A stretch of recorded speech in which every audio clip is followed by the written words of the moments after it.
Chapter 19 Case File SIO9 Chapter Shaman Motive Don't go! Tarn, who was lying and panting, regained his consciousness.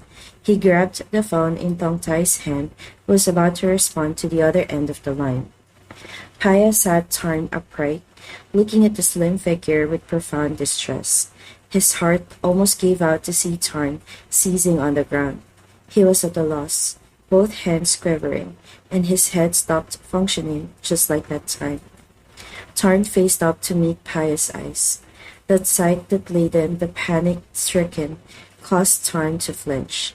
The guilt flashed its lightning across Tarn's heart. Paya, I'm okay. Tarn reached out to squeeze Paya's shaky hand. Okay, my ass. You were having a seizure on the ground, Tarn. Yai shouted. Who? Who was having a seizure on the ground? The sweet, yet powerful voice erupted as a woman who looked like Tarn, dressed in white pajamas with flowing straight hair, came to the front door. Yai, tell me, who's having a seizure? Mom. Tarn rose to his feet and rushed to his mother, whom Timor was supporting. Well, just a little mess happened. And? Who's having a seizure? I heard someone having a seizure on the ground. Tarn swallowed a gulp of saliva, cast a glance at everyone, and stroked to comfort his mom gently. He knew that his mom was terrified of his condition. Nothing. I think you should go back to your room for now. Tarn! Why? Why didn't he tell her? Why didn't he let her know what danger he was facing?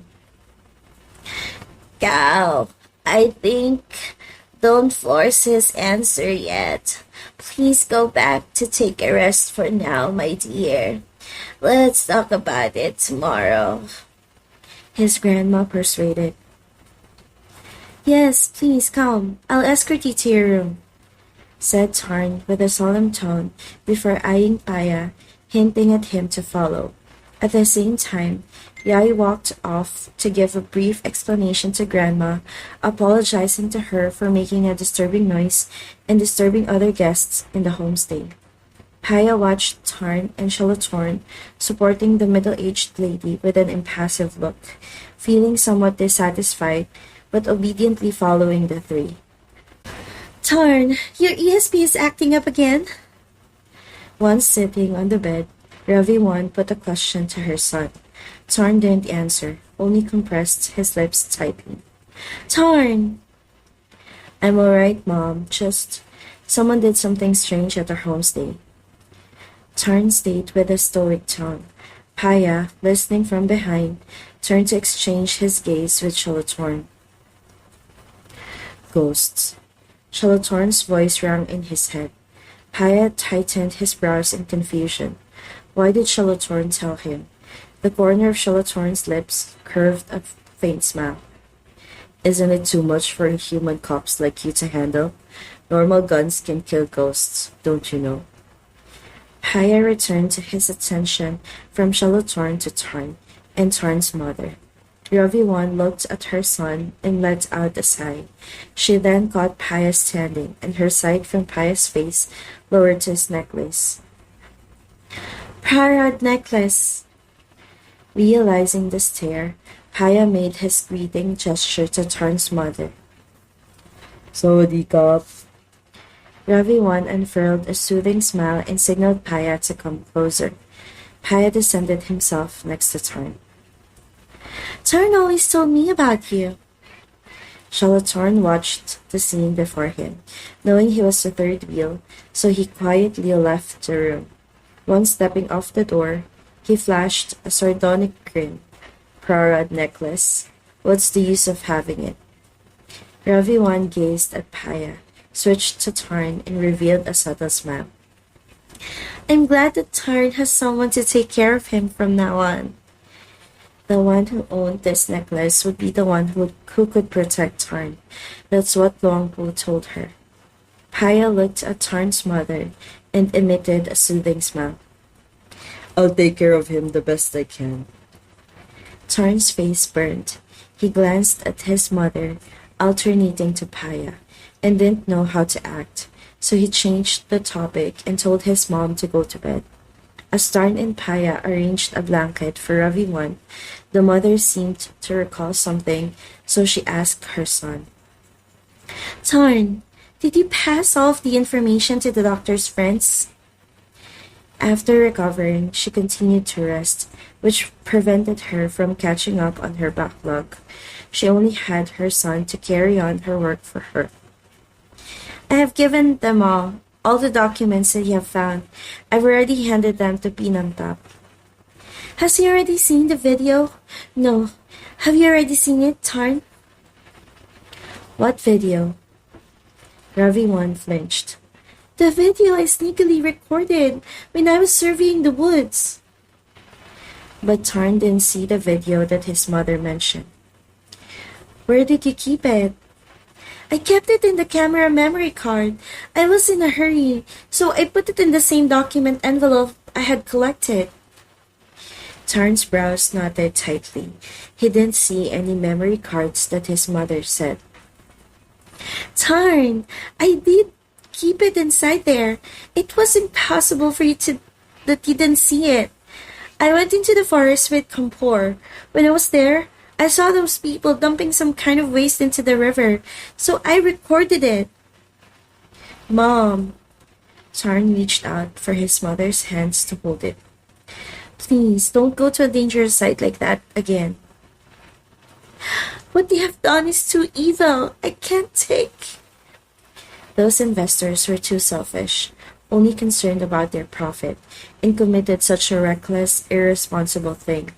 She collected the information and witnessed the crime they were committing with her own eyes. Their actions would harm the folks, so she and Kampor agreed to hand this evidence to the police, but she fell sick. So, did you find the memory card? It's very important and can be used as strong evidence. A disappointment crossed Tarn's face as he shook his head to respond. Please take a rest, Mom. Paya and I will look for it once again. Tarn convinced his mother to rest.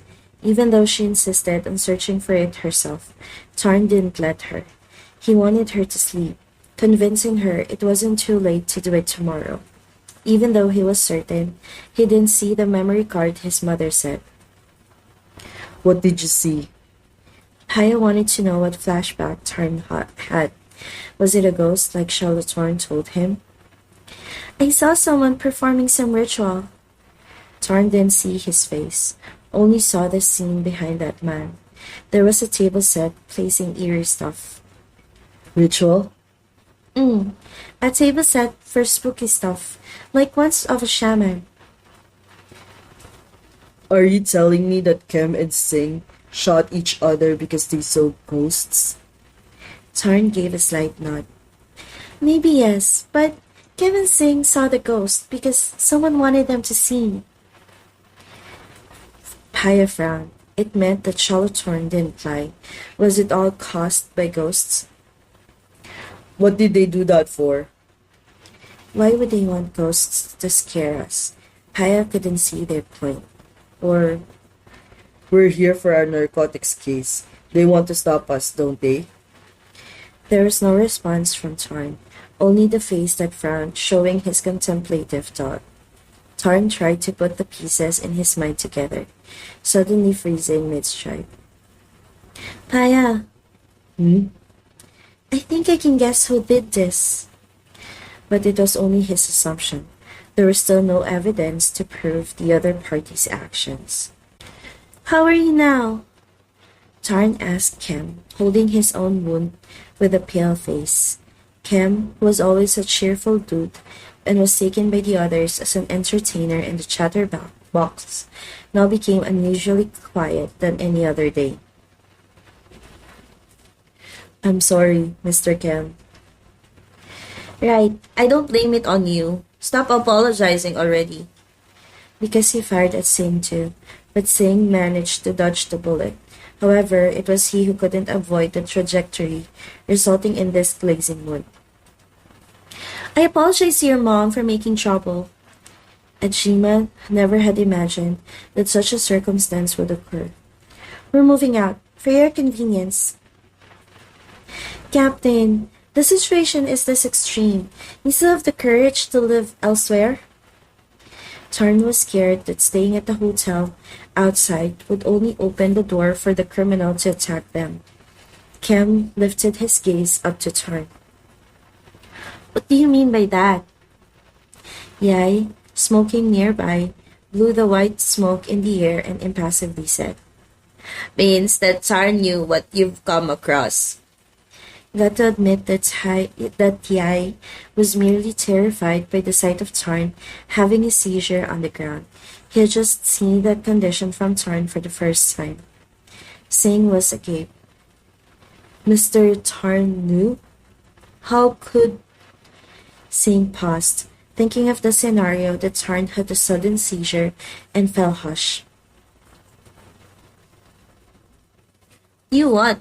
What is it about? Can anybody explain it to me? Since they all returned to their state of mind, they kept talking strangely. Tarn sighed. Had wanted to keep this a secret at first, but it looked like this wasn't possible anymore. I have extrasensory perception. I can see the future and sense that good or bad things will happen to someone. Are you joking with me? Do you think that I would laugh and applaud? Couldn't believe that her subordinate would possess such a whimsical idea. Once she spoke out, Ajima expected everyone else would agree in response, but it turned out that the team just gasped and remained wordless. Wordless. What was that? Or did they believe what Tarn said? About Mr. Chart. Singh could never forget when Tarn warned Chart before Chart fell down. The former cases... Kem noticed that Tarn would always know something crucial when arresting criminals or could forestall the criminal beforehand. You're warning about my brother! Tongtai's brother was almost clipped by a motorbike on the pathway. Luckily, Tongtai had an inkling of Tarn's words, so he called Tongtai's nanny, causing his brother to be safe from being clipped by inches. All were from Tarn's ESP. So, you all believe him? Paya intruded. Captain, if you have ever noticed his work closely enough, you'll know he didn't lie. And I don't think it's a perfect moment for wasting your time by lying to you two. The female captain inhaled deeply, plunged herself onto the chair next to Singh, and pondered around what Tarn had told her pensively. Tarn went on. I saw something inside of Kem's and Singh's room. When talking about something, those two cops instantly got goosebumps. The thing that made you see the illusion was a ghost, like it was commanded to do so. Do you mean it was commanded to get rid of us? Normally, the homestay had guardian spirits. They shouldn't be able to get in. However, they could because there was some disturbance. Why would someone want to do that to us? They were cops. The shaman would beat them up for what? Tongtai recalled the information he had read in the morning. In the second file's report, it said no one will ever find out their narcotics production location. Isn't it because of the mysterious things? The mission that we are here, only a few people know it, and all are insiders. We were attacked to discourage us. The doer wanted us to terminate the mission, or either threatened to back us out. Singh analyzed. 2 files were sent to them. The former meant to help, the latter meant to hinder. It indicated that the two parties had conflicts. The reason they were mustered here might be the group who needed to push forward with the case, but the other group would like to obstruct them from finding the kingpin. showing that the kingpin they needed to find must have been a crucial one. Tong Tai, is there a specific location in the report about where could be the narcotics factory? Tarn had a hunch it would relate to the mining company. Around the Hill Tribe village. I'm not quite sure if that site has any landmarks. Right. There was a mine. It might be related to the environmental case that your mom is working on. Paya said, when piecing them all together. Paya started to see the big picture of everything. Video! Paya and Tarn blurted out in sync. Tarn pursed his lips tightly. Now it was gone, and people who knew about it were Kampor. Those people. Huh? They brought the old man inside his house to drive away the malevolent spell. Possibly, they could be those who cast the spell themselves. What video? Tarn ignored Ajima's question, but turned to tell everyone. Tomorrow, we'll go down the field to search for the clues. I know where the location is. We'll go together with the environmentalist team. But we aren't authorized to go on the field. It's beyond our duty scope. If we told them we're the environmentalist team, we could. Paya raised the idea. Everybody exchanged their gaze and unveiled satisfied grins. Alright, we're separated into two teams. The first team will encounter the local officers, the other team will accompany Tarn. Anyway, what's that video you're talking about? Before my mom got sick, she surveyed the site to find the evidence to prove against the mining company and recorded it. She said those people did odd things, like dumping chemicals into the river. Tarn revealed the situation to the team, whether the matter of the evidence that his mother had found or the cause of his mother's illness that the old man from Sarimbueng village had to come over to heal her. Everything looked too coincident as if they were staged. Ajima breathed out a sigh. This case was more complicated than it seemed. Tomorrow, we'll map out our responsibilities. Let's call it a day. Have a good sleep and meet up here at 10 tomorrow. Sheltorn crossed his arms, watching the DSI team's discussion in the murky smoke surrounding them. Just the human eyes that turned blood red, showing his nagas mighty. Those evil spirits couldn't tolerate it and scattered in different directions. In fact, Shalatorn didn't want to have his hand on it, but he wasn't the one who would just stand there, watching the injustice and doing nothing either, especially when the puppeteer of it did harm Tarn. He couldn't turn his eyes blind to it. The next morning, Tarn and Paya, Yai and Singh co-joined the environmentalist team to survey the field and do the medical checkup for the villagers. Dr. Shalatorn followed them to collaborate with the medical team to examine the villagers.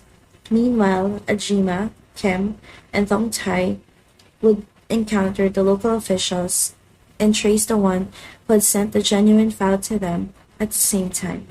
If they found the officer who sent that report to them, they would also find the key man who could help them solve the case and arrest the real perpetrator quickly. Sarimbong village. People in the village behaved strangely. The folks didn't seem so pleased with their visit, even though Tarn's mom had told him they were friendly and willing to collaborate. However, what his mother told him was far different from reality. Presumably, that company would give them a bad threat. We can only gather our people at this many, Master.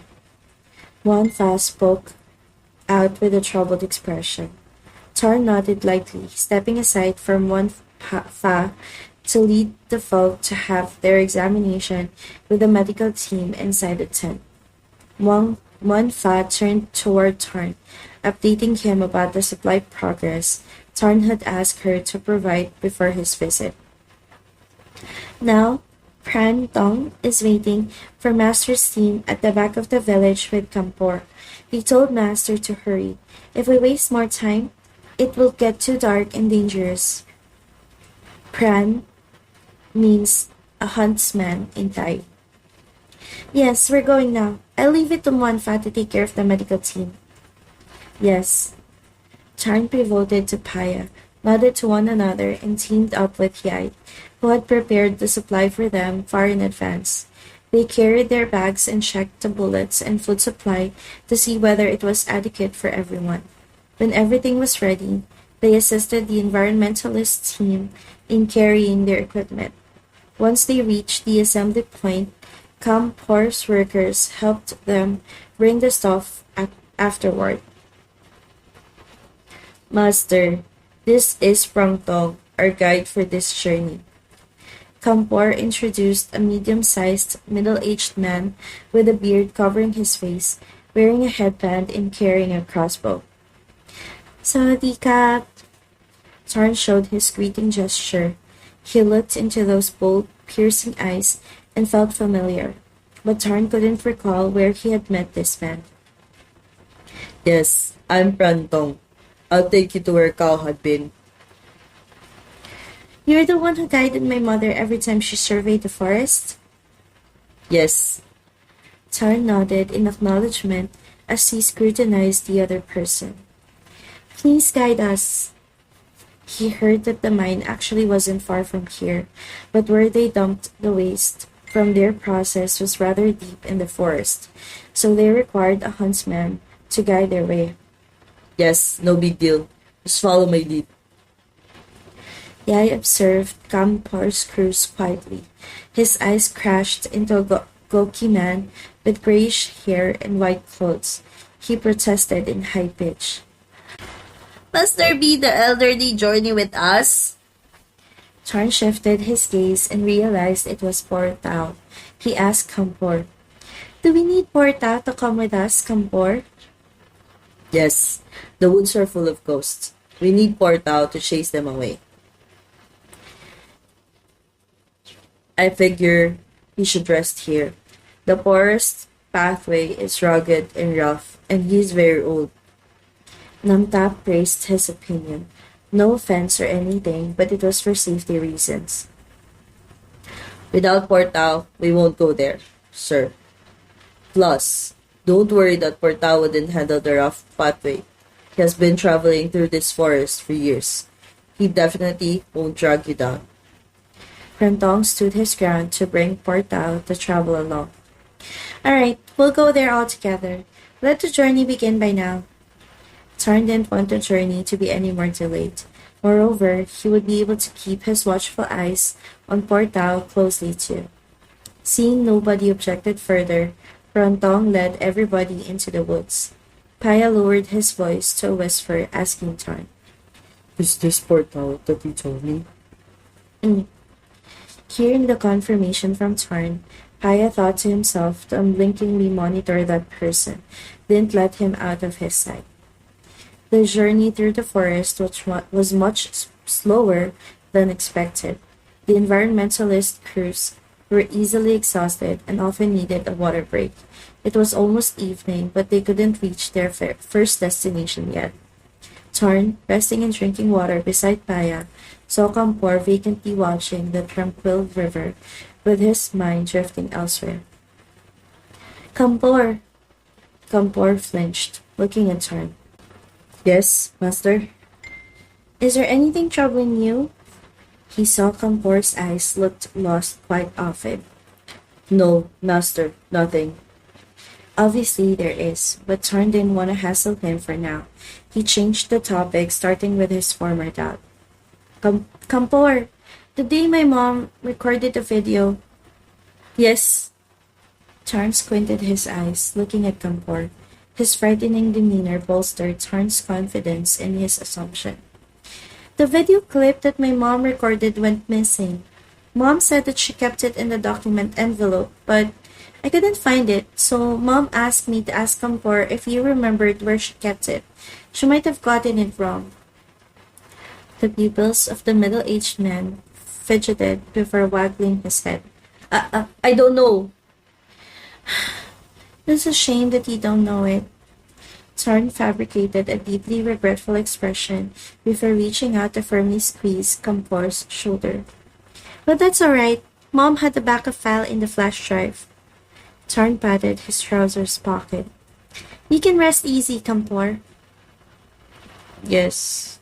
Kampor mumbled absently, like the soul had left his body, then stuttered, asking Tarn, What do you mean, Master? I mean, the evidence Mom had recorded is now in the cop's hand. And the said cop was himself. Kampor staggered so hard that he almost fell, but still managed to muster his consciousness and feign a smile at Tarn. That's good to hear. Tarn noticed the shaky hands and the sweat oozing around Kampor's face frame. The more Tarn saw Kampor's demeanor, the more he grew confident in his assumption that Kampor was the one who stole the memory card. But what would Kampor do it for? He was the driving force that pushed this project forward. The point now was to use him as bait to draw out the criminal. That was the strategy of the DSI team. Time's up for a break. Keep on moving. Brantong shouted. Everybody rose to their feet and followed Brantong quietly. When they reached the site area that his mom had told him, the environmentalist team started their work. They collected chemical samples, soil, and water samples. But actually, the team also collected the samples periodically all the way here. As far as I walked by, the scenery is abundant and picturesque. It is, if it was really tainted by the chemical substance, that would be a shame. Same voiced. This is what humans like. They don't think of anything else but themselves. Even though they acted like they did something for others, in fact, there'd always be a hidden agenda in the back of their mind. Yeah, I believed that no one thought of the other more than themselves. Everybody always put their needs first. It reminds me of the recent news about the red sky phenomenon in Indonesia, the phenomenon that was caused by light scattering. I never knew you have knowledge in this field too. Namtak co-joined them, looking at Singh with full admiration. Singh smiled coyly. I have some interest in scientific works. Namtak nodded. The reasons behind this phenomenon are many, but the key factor might be the dust particles forming the pollution in the air. When will everyone take this matter seriously? Will they know that ignoring the environment is like ignoring their personal matter? Because the environment will affect us later on in some ways. I don't think this will happen. Yai expressed. When it came to humans, they were selfish. You can say that again.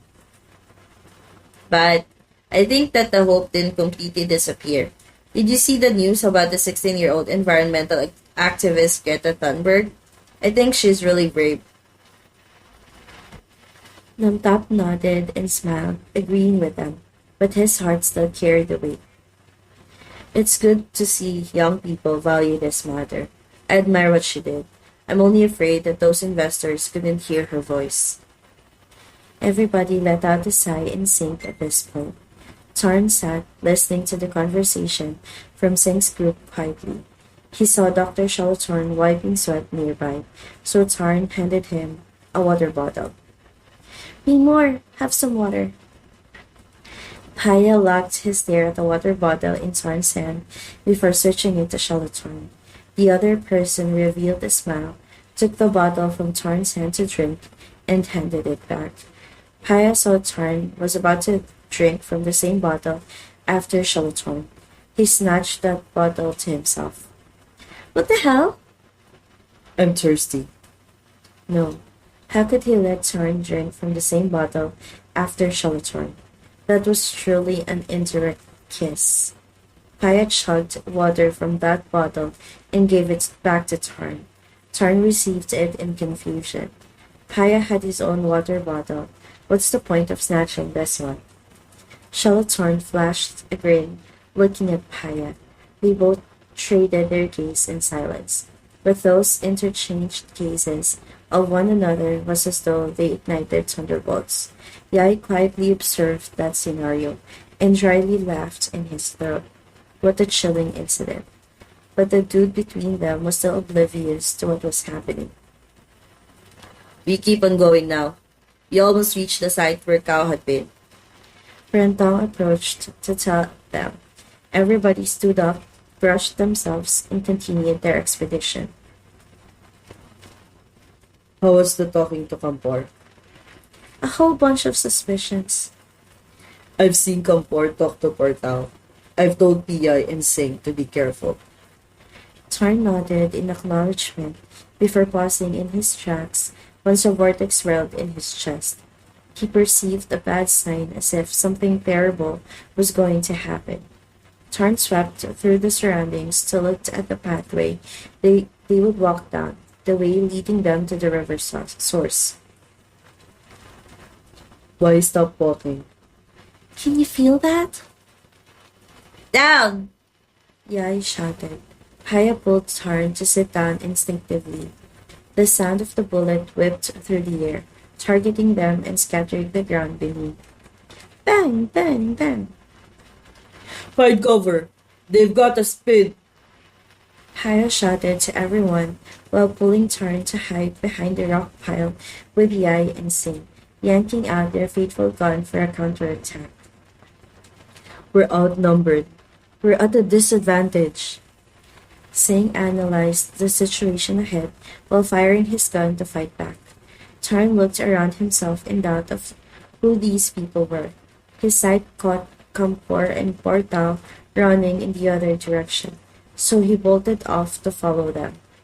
Haya swooped back to Tarn, calling his name out loud, and rushed to back him up. Sing! Use your brainy brain to get us out of here! Now, those who owned the gun were only Yai, Singh, Dr. Shalatorn, Namtap, Rentong, and the free staff. The rest were incapable of using a gun. I'm stumped. We have to leave it in the hands of fate. Damn it! Seeing the situation ahead, Shalatorn knotted his brows tightly. His ability to use a gun came after Tarn invited him to learn it. While Namtap worked in this field, he was frequently caught in the exchange of fire, so he had to practice it for self-defense. But the other party had many more numbers, and we would soon be defeated. Or should I? Your Highness, please refrain from deeds against the law of karma.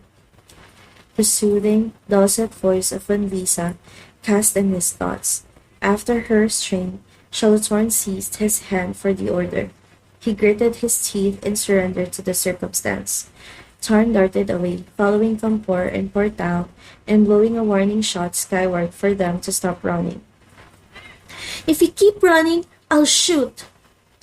Portal and Kampor turned around to look at Tarn with a troubled expression. Tarn stared at the two and voiced out forcefully. Where are you going? They both were those who dashed off, but no guns were aiming for them. Master, Answer me! young man, we're sorry, but we must do it.